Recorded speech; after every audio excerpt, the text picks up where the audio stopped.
नमस्ते दोस्तों, आप सभी का हमारे चैनल में स्वागत है। आज का दिन बहुत ही खास है। आज हम बात करेंगे अमालकी एकादशी की। इस दिन का महत्व इतना बड़ा है कि ये हर पाप को भस्म कर देता है। आज हम बात कर रहे हैं फाल्गुन मास की सबसे बड़ी एकादशी अमालकी एकादशी के बारे में।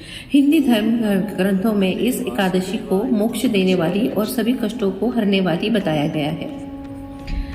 साल 2026 में यह पावन तिथि 28 फरवरी शनिवार को पड़ रही है। पंचांग के अनुसार फाल्गुन शुक्ल पक्ष की एकादशी तिथि की शुरुआत 27 फरवरी की रात 10:44 पर हो जाएगी और इसका समापन 28 फरवरी की रात 9:15 पर होगा।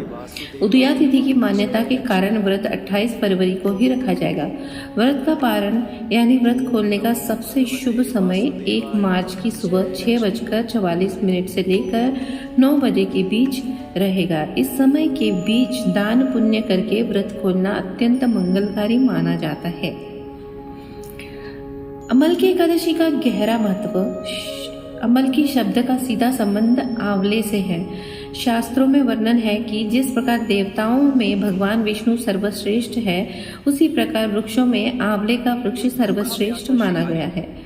विष्णु पुराण के अनुसार आंवले के वृक्ष के मूल यानी जड़ में स्वयं भगवान विष्णु का वास होता है। इसके तने में महादेव शिव शंकर वास करते हैं और इसकी टहनियों में शाखाओं में ब्रह्मा जी का निवास होता है। इतना ही नहीं, इस पेड़ के पत्तों में देवताओं का और उसके फलों में साक्षात माता लक्ष्मी का वास माना गया है। इसलिए जो व्यक्ति इस दिन आंवले के वृक्ष की पूजा करता है, उसे त्रिदेवों के साथ साथ माता लक्ष्मी का भी आशीर्वाद मिलता है। एक मान्यता है कि इस दिन व्रत रखने से हजारों गायों के दान के बराबर पुण्य मिलता है। पहली पौराणिक कथा आंवले के वृक्ष की उत्पत्ति। अब बात करते हैं उस मुख्य कथा की जिसके कारण यह पर्व मनाया जाता है। पौराणिक काल में जब संपूर्ण सृष्टि जलमग्न थी और चारों तरफ अंधकार था, तब भगवान विष्णु की नाभि से एक कमल प्रकट हुआ जिस पर ब्रह्मा जी विराजमान थे। ब्रह्मा जी के मन में स्वयं को जानने की तीव्र इच्छा हुई और उन्होंने परब्रह्म की कठिन तपस्या शुरू की। हजारों वर्षों की तपस्या के बाद भगवान विष्णु दिव्य स्वरूप में प्रकट हुए। प्रभु के उस अलौकिक और तेजोमय रूप को देखकर ब्रह्मा जी भाव विभोर हो गए। उनकी आंखों से हर्ष और भक्ति के आंसू बहने लगे। वे पवित्र आंसू जहाँ जहाँ पृथ्वी पर गिरे, वहाँ वहाँ अमालकी यानी आंवले के वृक्ष उत्पन्न हुए।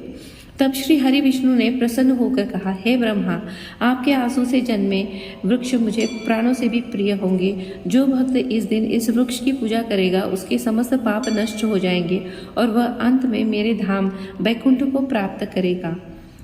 दूसरी कथा शिकारी का उद्धार और चमत्कार। इस एकादशी की महिमा को दर्शाने वाली एक और बहुत ही सुंदर कथा है। प्राचीन काल में वैदिश नाम के नगर में राजा चैत्ररथ का शासन था। वहाँ के सभी प्रजाजन भगवान विष्णु के परम भक्त थे। एक बार अमालकी एकादशी के दिन राजा सहित पूरी प्रजा नदी के किनारे स्थित एक विशाल आंवले के वृक्ष के पास पहुंची। वहाँ सभी ने विधि विधान से पूजा किया और रात भर जागरण करते हुए भक्त भजन कीर्तन किया। उसी समय एक व्याध यानी शिकारी वहाँ आया। वह बहुत ही क्रूर और पापी था और जानवरों की हत्या करके अपना पेट पालता था। वह बहुत भूखा था और भोजन की तलाश में वहाँ आया था। लोगों की भीड़ देखकर वह झाड़ियों के पीछे छिप गया और रात भर वहीं बैठकर भगवान की कथा सुनता रहा। अनजाने में ही सही, लेकिन उसने एकादशी का जागरण और कथा श्रवण कर लिया। अगले जन्म में उसे शिकारी का जन्म एक महान राजा के रूप में हुआ जिसका नाम वसुरथ था। एक बार राजा वसुरथ शिकार खेलते समय रास्ता भटक गए और उन्हें डाकुओं ने घेर लिया। डाकुओं ने जब उन पर हमला किया तो राजा के शरीर से एक दिव्य शक्ति निकली जिसने सभी शत्रुओं का वध कर दिया।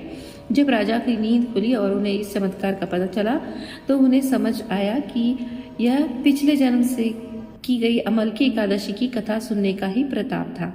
पूजा विधि और नियम समापन। तो दोस्तों, इस दिन आप भी सुबह जल्दी उठे, पीले वस्त्र धारण करें और भगवान विष्णु का पूजन करें। आंवले के वृक्ष को जल सींचे और उसकी 7 परिक्रमा करें। याद रहे, इस दिन चावल का प्रयोग बिल्कुल न करें और मन को शांत व शुद्ध रखें। हमें उम्मीद है कि अमालकी एकादशी की यह विस्तृत कथा और जानकारी आपको बहुत अच्छी लगी होगी।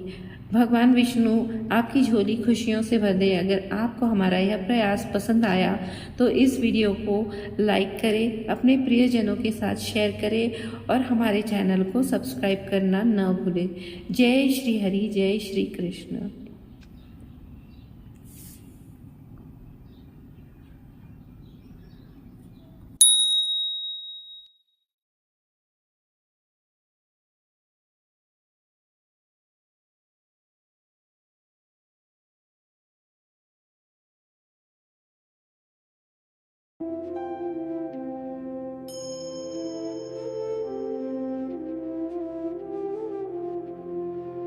May your devotion be rewarded with abundance and grace.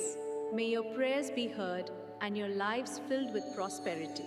ओम विष्णुया नमः। कृपया लाइक, सब्सक्राइब और शेयर करें भगवान के आशीर्वाद के लिए।